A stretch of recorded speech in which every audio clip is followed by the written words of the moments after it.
En correspondencia con el acuerdo del sexto pleno del Comité Central del Partido en abril de 1997, el compañero José Ramón Machado Ventura dio lectura a la convocatoria al quinto Congreso en el acto por el Día del Miliciano y el 36º aniversario de la proclamación del carácter socialista de la Revolución, celebrado en la provincia de Villa Clara.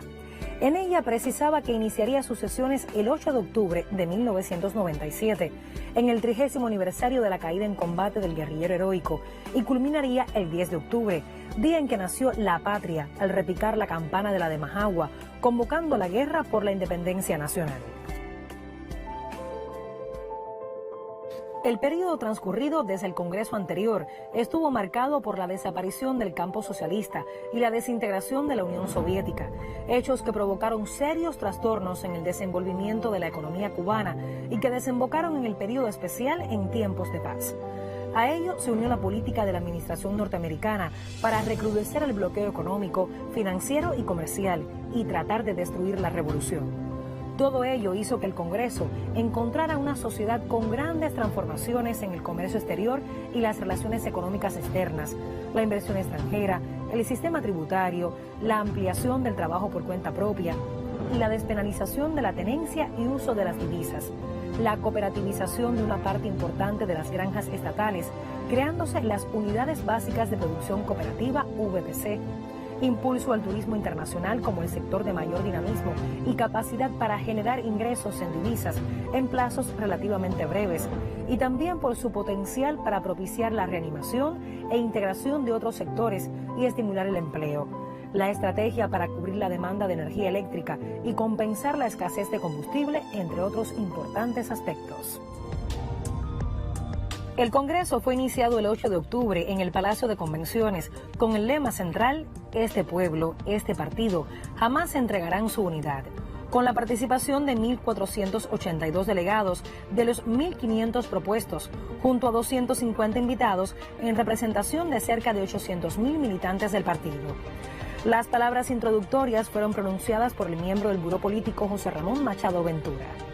Correspondió al segundo secretario del partido, Raúl Castro, la introducción al análisis de la resolución sobre el documento El Partido de la Unidad, la Democracia y los Derechos Humanos que Defendemos, discutido por más de 6,5 millones de cubanos mayores de 14 años previo al Congreso. Al Congreso no se presentó un informe central escrito, tal y como ocurrió en el anterior Congreso. El propio Fidel lo explica. Esta vez, después de leer un sinnúmero de documentos, y algunos de ellos más de una vez, ver y volver a analizar todo lo relacionado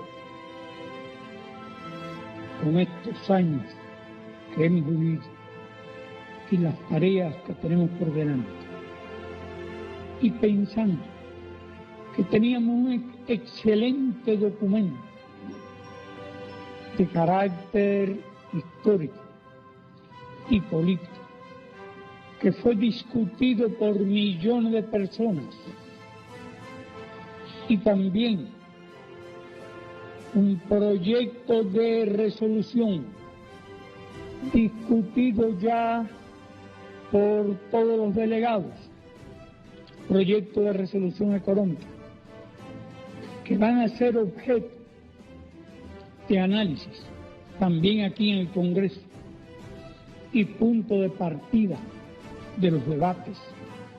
Decidí hacerlo y ahorrar un documento. Fueron aprobadas 4 importantes resoluciones, una sobre el documento base del Congreso, el Partido de la Unidad, la democracia y los derechos humanos que defendemos, considerada como parte esencial de la plataforma ideológica y política del partido, otra sobre el informe central, una tercera sobre los estatutos del PCC y la cuarta sobre la política económica. Este Congreso trazó las pautas para las batallas futuras de la patria. El Comité Central quedó integrado por 126 miembros. Fueron ratificados por el Pleno Fidel y Raúl como primer y segundo secretarios del partido. Las palabras de conclusión fueron pronunciadas por Fidel. Y de este Congreso puedo decir título personal, aunque estoy seguro que es también el estado de ánimo y el sentimiento de todos los compañeros. Y de ustedes. De este Congreso salgo con más convicción que nunca de que estamos siguiendo el camino correcto. Con más convicción que nunca.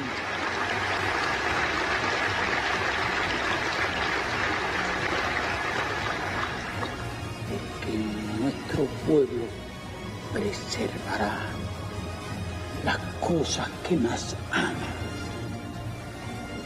los intereses que le son más sagrados, de que nuestro pueblo conquistará un lugar importante en la historia.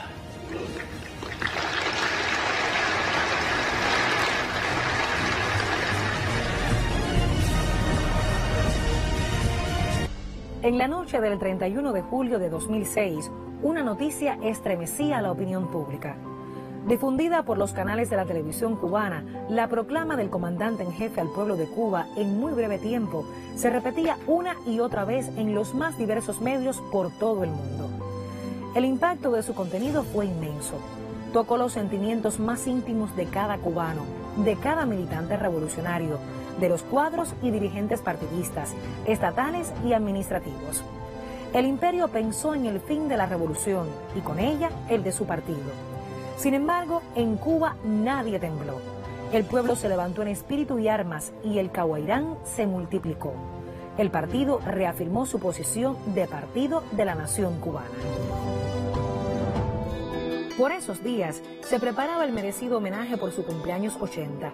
La alegría popular era inmensa. Los medios cubanos y de diversos países reflejaban su presencia en la ciudad argentina de Córdoba, en la reunión del Mercosur, en la clausura de la Cumbre de los Pueblos en la histórica Universidad de Córdoba y en la visita a Altagracia, la ciudad donde nació el Che.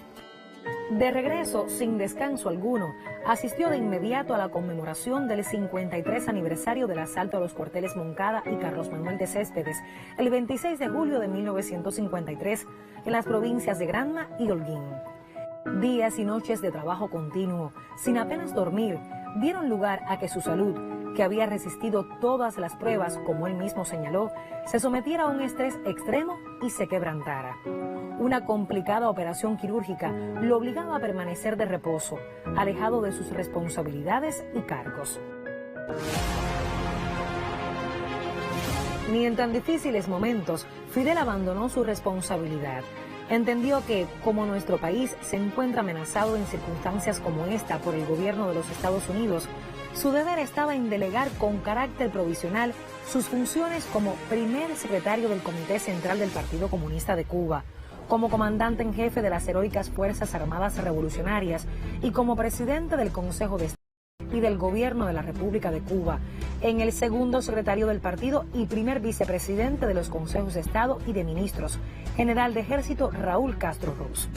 Por primera vez, después del triunfo de la revolución y la creación del partido, Fidel, su primer secretario desde la creación de las organizaciones revolucionarias integradas en marzo de 1962, no estaría físicamente al frente de la organización política fundada por él y dirigida durante más de 40 años.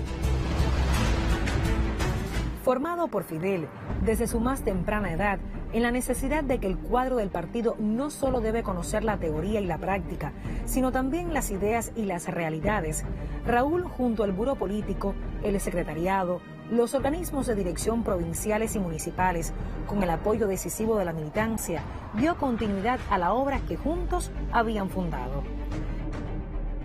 En los nuevos empeños, el partido y sus cuadros de dirección acudieron a sus enseñanzas, reflexiones y a su ejemplar militancia.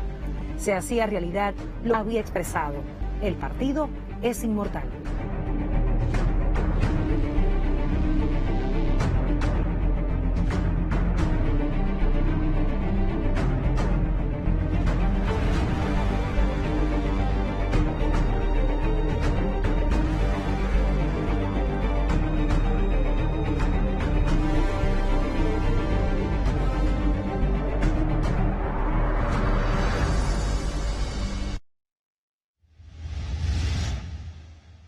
Para enfrentar las dificultades que vivimos en el plano interno, es oportuno enfatizar que las prioridades están definidas en los documentos aprobados